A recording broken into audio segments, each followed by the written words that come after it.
In preparing, or once I got an invitation to come down here, I heard about this guy named John J. May. We have lots of him in the country I come from, Texas.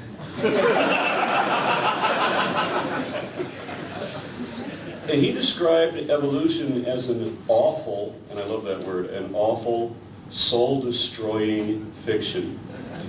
And I think it's interesting that he uses the word awful where I would have said awesome. I mean, when you say, aw, it was like, I liked believing in that.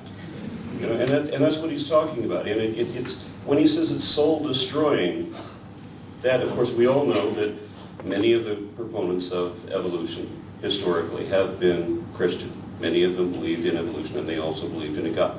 So this guy is assuming that if you accept evolution, then you have to deny God, that it's this dichotomy. It's all the way one way or the other. And of course, that's a falsehood. It's one of the foundational falsehoods of creationism. It was the first one on which I based my series.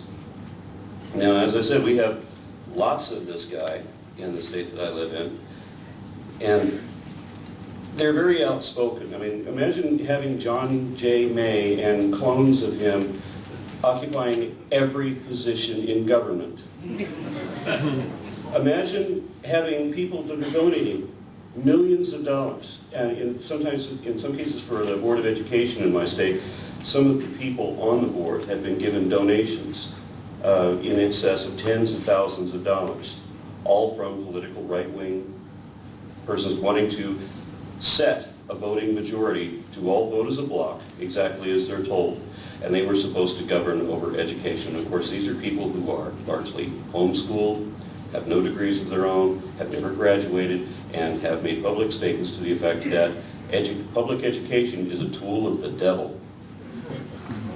And these are the people that are in charge of the state that I live in.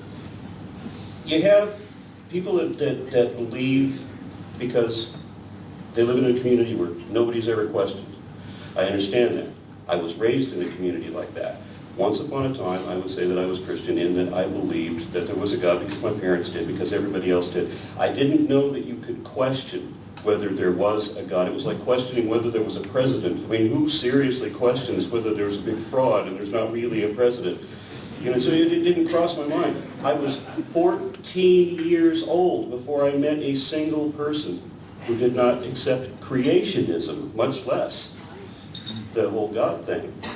Okay, I mean, I was immersed in this community that held this one opinion throughout everybody. Okay, I was the only person that was not a creationist, however. I grew up alone.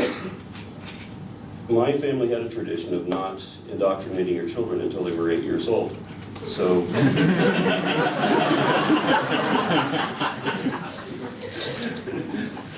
the benefit of that was that somebody recognized some interest that I had in dinosaurs and that sort of thing, and it was a second grade school teacher, and she gave me a book on dinosaurs, a terribly antiquated and out-of-date book now. But it had inside it a phylogenetic tree, and glancing at the phylogenetic tree as a very small child, it made sense how these things were obviously, it's just like Sesame Street, one of these things is not like the other. It's so easy to piece together. And nobody else got it. I mean, I've had people tell me, well, the way you classify things doesn't make any sense. I mean, you may as well say that an octopus is an ink pen since they both produce ink. I don't understand how they can do their categorization. You don't realize that a cat and a dog are closer together than a dog and a cow? Really? And I used to believe that people thought about things the same way that I do, that people think things out the way I do, and that they generally believe, like I do, for a reason. And when I got a job that had me on the internet for extended periods, I realized as soon as I get on blogs and Usenet columns and things like that, that a whole lot of people don't believe anything like me, and they don't rationalize, they don't think anything through like me. I got into a group called Talk.Origins, and the advantage there was that I had people that were very well versed in science, and I had people that were supposedly very well versed in religion. I wasn't going for the cheap shot, the easy target that they challenge Dawkins for. I mean, I'm going for the very best that anybody can put forth, and I found out there isn't one.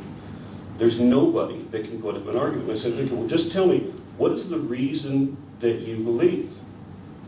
And I was shocked to find out that there was not one. I have got many people to tell me that, well, these may be what the facts are, but I prefer to believe this. And it was shocking to me that people will tell me that I believe this way because I want to, because it makes me feel good, because I like this, because it has community. And it had nothing to do with whether or not you actually think it's true. And then when you pressure some of these people in these, whether it's an online debate or it's a personal debate, in some cases you can get them up into a corner and they get to a point where they have to concede some critical error, and they're forbidden to concede that error. And when you get to a point where you can't admit any mistake and you can't defend it either, it causes a sort of a psychological meltdown. My position does not.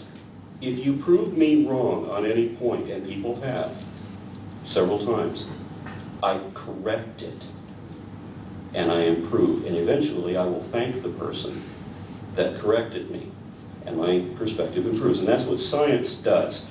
It takes out everything that is wrong, one thing at a time, through process of elimination, weeds truth out of falsity. Religion doesn't. Now, most of us were talking about atheism in the sense that is may as well be synonymous with rationalism or empiricism or something like that. Of course, as has been said, atheism is simply the lack of a belief of God. It's those who are not convinced that a God must necessarily exist. I didn't know that I was atheist and didn't know it for 15 years, because I had been convinced that atheists were people who don't believe in anything. Meaning, if you don't believe in anything spiritual, you don't believe it may as well be nihilist.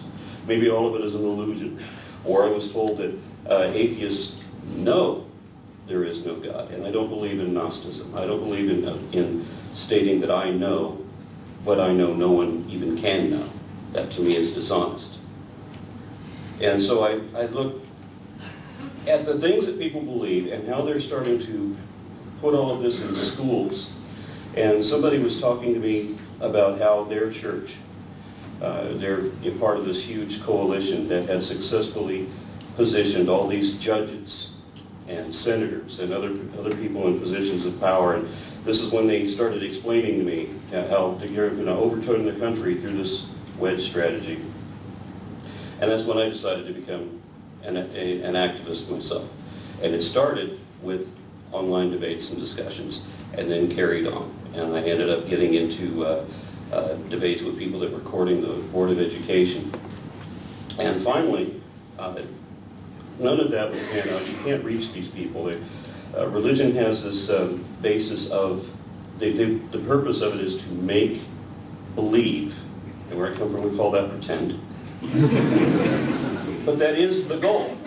You can't question the conviction. You have to force yourself to believe it. And some people have actually told me that that is their perspective. They have to make themselves, force themselves to accept, even when they know it's not right, because they have this requirement.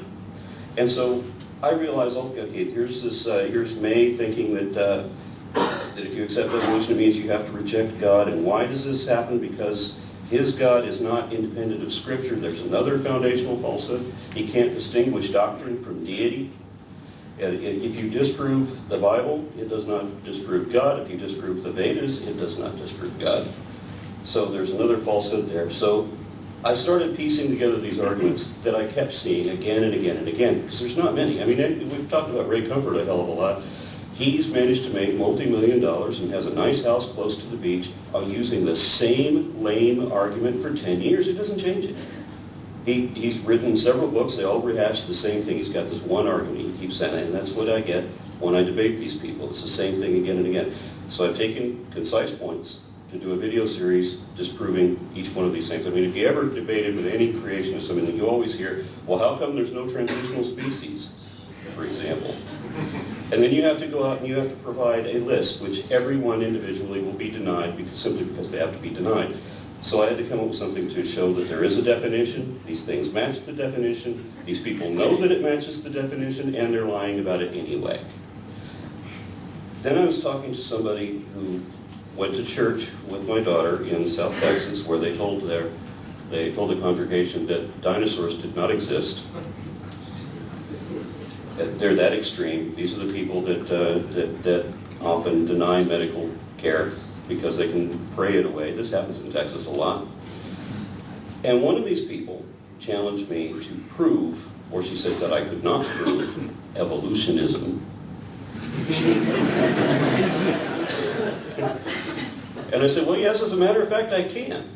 And not only that, not only will I prove to even your satisfaction that biological evolution is the truest, best explanation there is for the origin of our species, and that it is the only explanation of biodiversity with either evidentiary support or scientific validity, and that there is no other alternative that meets any of the criteria of a scientific theory.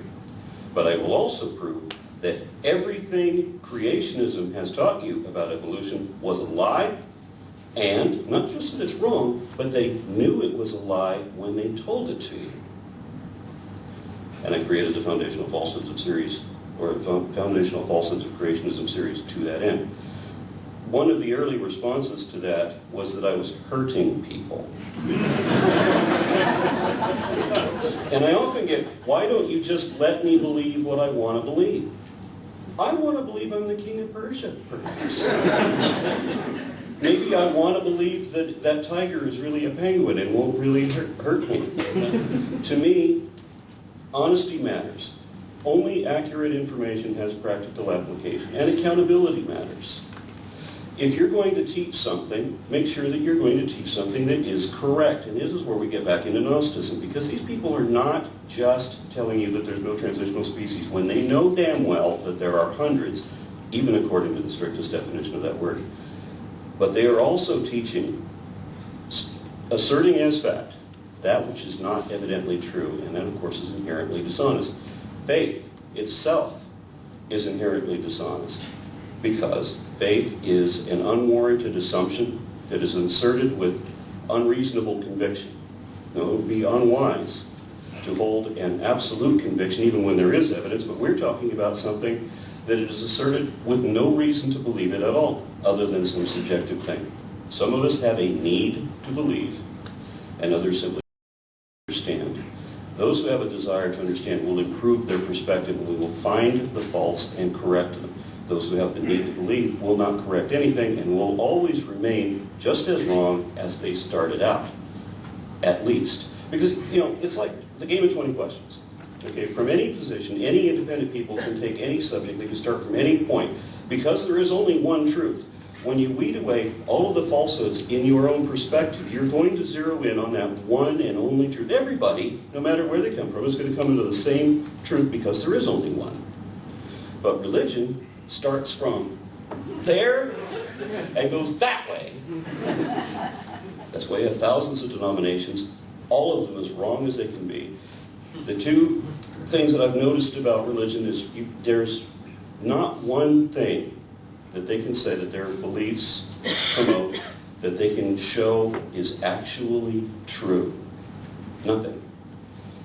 I can show many things that are actually true and demonstrate that they lied about these things. And so what I've come down to is, of course, and I'm not the first person to say this, I don't know who did, so I'm going to take credit today. Science doesn't know everything. Religion doesn't know anything.